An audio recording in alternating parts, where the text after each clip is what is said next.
El día de hoy hablaremos sobre las prácticas de observación.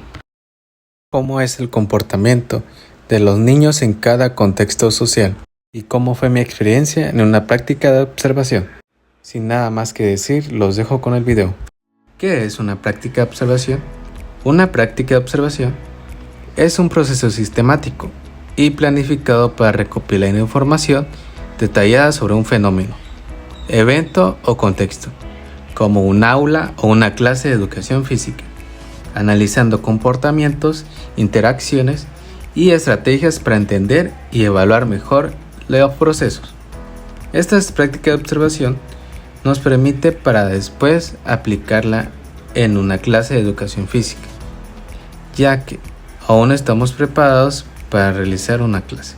Por eso mismo, comenzamos primero observando y luego aplicando la clase. En estas prácticas de observación visitamos 3 escuelas diferentes: la Escuela Primaria Federal Bilingüe Belisario Domínguez, la Escuela Primaria Adolfo López Mateo y el Jardín de Niñas y Niños Josefa Ortiz de Domínguez. ¿Pero por qué diferente? Bueno, todas las escuelas tienen el mismo objetivo, pero están ubicadas en un diferente contexto, el cual es urbano, urbano marginado y rural. El contexto urbano es el entorno físico, social, económico, político y tecnológico que rodea y condiciona las edificaciones y la vida cotidiana en las ciudades. El contexto urbano marginado se refiere a áreas periféricas o segregadas dentro de las ciudades, caracterizadas por condiciones de vida precarias, falta de acceso a servicios básicos como agua, electricidad y drenaje, infraestructura deficiente y alta densidad de población. Y el contexto rural se refiere a las áreas fuera de las ciudades caracterizadas por baja densidad de población, abundancia de espacios naturales como campos, bosques y actividades económicas centradas en el sector primario: agricultura, ganadería, pesca, civil, cultura.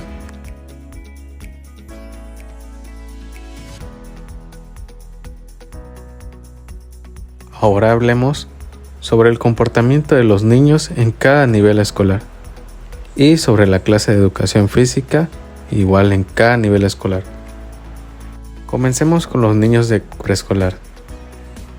En este nivel, los niños aún están desarrollando su motricidad, lo cual no les permite realizar actividades tan intensivas. Por eso el profesor tiene que implementar en su planeación una actividad que sea adecuada para los niños. Algo que destacaba mucho en las clases del profesor eran los juegos musicales. Estos juegos musicales tendrías que reproducir la música a nivel de que los niños puedan escucharla, y tú con la música tienes que hacer movimientos y ellos tienen que repetirlo dependiendo de lo que diga la canción.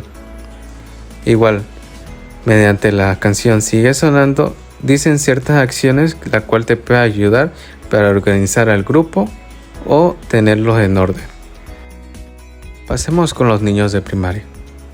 Los niños de primaria a esta edad ya comienzan a presentar habilidades en deportes, lo que puede ser el fútbol o básquetbol, ya que a esta edad los niños ya tienen una motricidad más avanzada, lo que puede ser motricidad fina y motricidad gruesa. En la escuela primaria del profesor, en la primaria, el profesor de educación física implementaba lo que eran los juegos modificados y los juegos de persecución, cada juego con un objetivo. Los juegos modificados son aquellos juegos que se adaptan a tus alumnos en cuanto a sus habilidades y la participación inclusiva. Y los juegos de persecución son actividades lúdicas populares que implican correr, atrapar, ideales para desarrollar la velocidad, la agilidad y coordinación. Ahora hablemos de las fortalezas, oportunidades, debilidades y amenazas. Una de las fortalezas de nuestras prácticas de observación fue que aprendimos a cómo llevar una clase de educación física.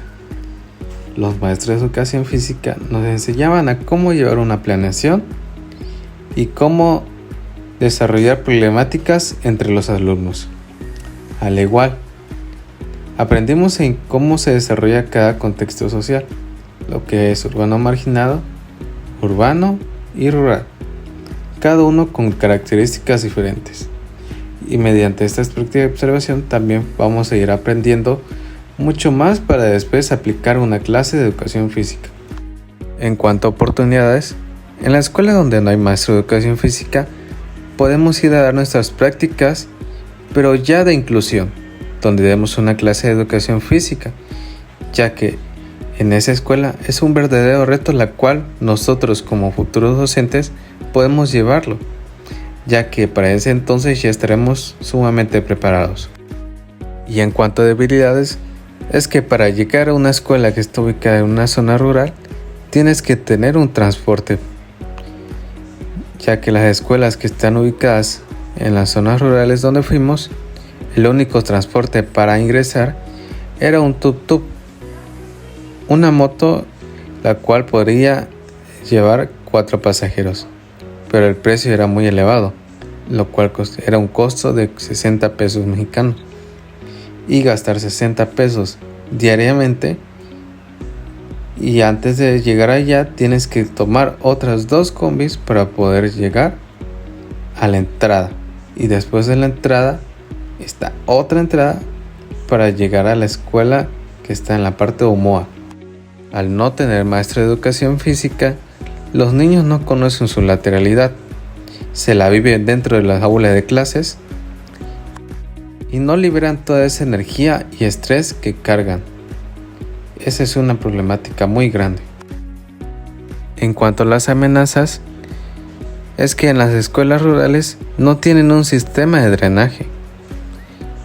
Eso les implica a tener pozos y a recolectar su agua de una manera la cual aún desconocemos. Pero las personas de ese contexto ya están acostumbradas a vivir de esa manera, lo cual los que nos tenemos que acostumbrar somos nosotros. Y bueno, para concluir con este video, se lograron los objetivos los cuales teníamos desde un principio. Logramos aprender y cómo llevar una clase de educación física. Y gracias a las prácticas de observaciones y toda la información acumulada nos va a servir para un futuro, ya que todo lo que estamos llevamos un proceso de formación, lo cual en un futuro seremos los futuros docentes de educación física. Muchas gracias por ver.